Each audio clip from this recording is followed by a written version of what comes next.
지나가자.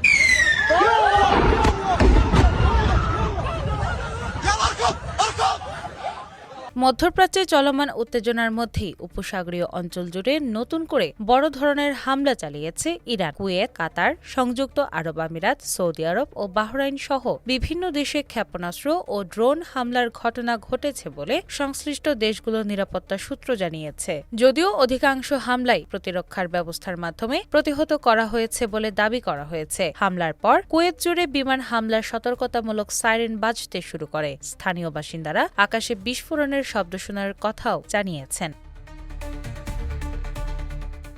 রাজধানী কুয়েত সিটির দক্ষিণাঞ্চলের একটি বিমান ঘাঁটির কাছে বিস্ফোরণ ও আগুনের দৃশ্য সামাজিক যোগাযোগ মাধ্যমে ছড়িয়ে পড়েছে। এসব ভিডিওতে রাতের আকাশে আলো ছড়িয়ে বিস্ফোরণের দৃশ্য দেখা যায়, যা দ্রুতই অনলাইনে আলোচনার বিষয় হয়ে ওঠে। কুয়েত সেনাবাহিনী জানিয়েছে, গত রাতে তাদের লক্ষ্য করে একাধিক ড্রোন ও ক্ষেপণাস্ত্র নিক্ষেপ করা হয়। পরিস্থিতির অবনতির আশঙ্কায় দেশটিতে অবস্থিত মার্কিন দূতাবাস সাময়িকভাবে বন্ধ ঘোষণা করা হয়েছে। মার্কিন সংবাদ মাধ্যম সিবিএস সরকারি সূত্রের বরাতে জানিয়েছে, নিরাপত্তাজনিত কারণে কুয়েতে অবস্থিত যুক্তরাষ্ট্রের দূতাবাস খালি করার প্রক্রিয়াও শুরু হয়েছে। অন্যদিকে সৌদি আরবের প্রতিরক্ষা মন্ত্রণালয় জানিয়েছে, তাদের বিমান প্রতিরক্ষা ব্যবস্থার রাজধানী রিয়াদের কাছে অবস্থিত প্রিন্স সুলতান বিমান ঘাঁটির দিকে অগ্রসর হওয়া 3টি ব্যালিস্টিক ক্ষেপণাস্ত্র সফলভাবে প্রতিহত করেছে। সাম্প্রতিক কয়েকদিনের মধ্যে এটি দ্বিতীয়বারের মতো ওই সামরিক ঘাঁটিকে লক্ষ্য করে হামলার চেষ্টা চালানো হলে বলে জানিয়েছে সৌদি কর্তৃপক্ষ।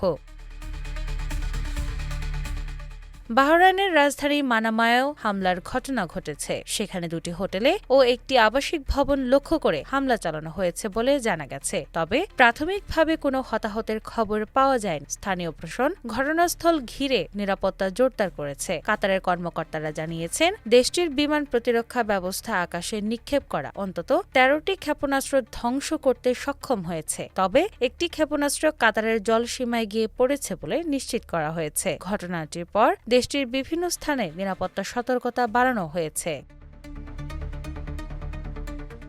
সংযুক্ত আরব আমিরাতেও হামলার আশঙ্কায় নিরাপত্তা ব্যবস্থা জোরদার করা হয়েছে। যদিও সেখানকার কর্তৃপক্ষ বলছে, অধিকাংশ হুমকি তাদের প্রতিরক্ষা ব্যবস্থার মাধ্যমে প্রতিহত করা হয়েছে। সামগ্রিকভাবে উপসাগরীয় অঞ্চলে এই হামলার ফলে নিরাপত্তা পরিস্থিতি আরও উত্তেজনাপূর্ণ হয়ে উঠেছে। বিভিন্ন দেশে সতর্কতামূলক ব্যবস্থা জোরদার করা হয়েছে এবং গুরুত্বপূর্ণ স্থাপনাগুলোর নিরাপত্তা বাড়ানো হয়েছে। আন্তর্জাতিক বিশ্লেষকদের মতে, এই পরিস্থিতি মধ্যপ্রাচ্যে চলমান সংঘাতকে আরও বিস্তৃত আকার দিতে পারে।